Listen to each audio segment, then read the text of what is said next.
Pilu mobil rombongan sekeluarga terjun ke jurang Langkat, pulang liburan dari Brastagi. Diduga hilang kendali satu unit mobil Kijang Super BK 1470 FJ warna biru terjun ke jurang di Jalan Lintas Langkat Karo tepatnya di Dusun Pamah Semelir, Langkat, Sumatera Utara, pada Senin, tanggal 7 April tahun 2025, malam. Akibat kejadian itu, 3 orang dilaporkan meninggal dunia dalam insiden tersebut. Ketiganya diketahui adalah suami, istri dan anak. Adapun identitasnya Rahim Syah 58, Vivi Fazariana 55, dan Rika Hairunisa 27. Kapolres Binjai AKBP Bambang C. Utomo turut membenarkan adanya peristiwa mobil terjun ke jurang di Desa Telagah, Kecamatan Seibingai, tadi malam. Hasil pemeriksaan saksi di TKP, kendaraan tersebut masuk jurang.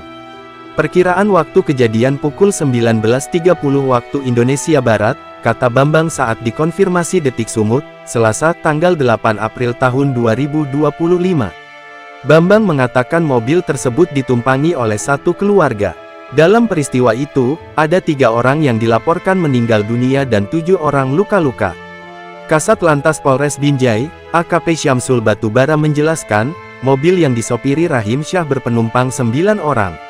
Awalnya rombongan satu keluarga ini berangkat dari kediamannya, Jalan Pasar Kecil, Desa Sei Semayang, Kecamatan Sunggal, Senin tanggal 7 April tahun 2025 pagi.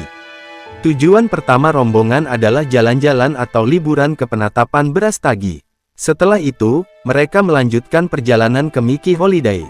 Sore hari sekitar pukul 17 waktu Indonesia Barat, rombongan hendak pulang ke Sei Semayang dari Brastagi melalui Desa Telagah, ujar Syamsul, Selasa tanggal 8 April tahun 2025.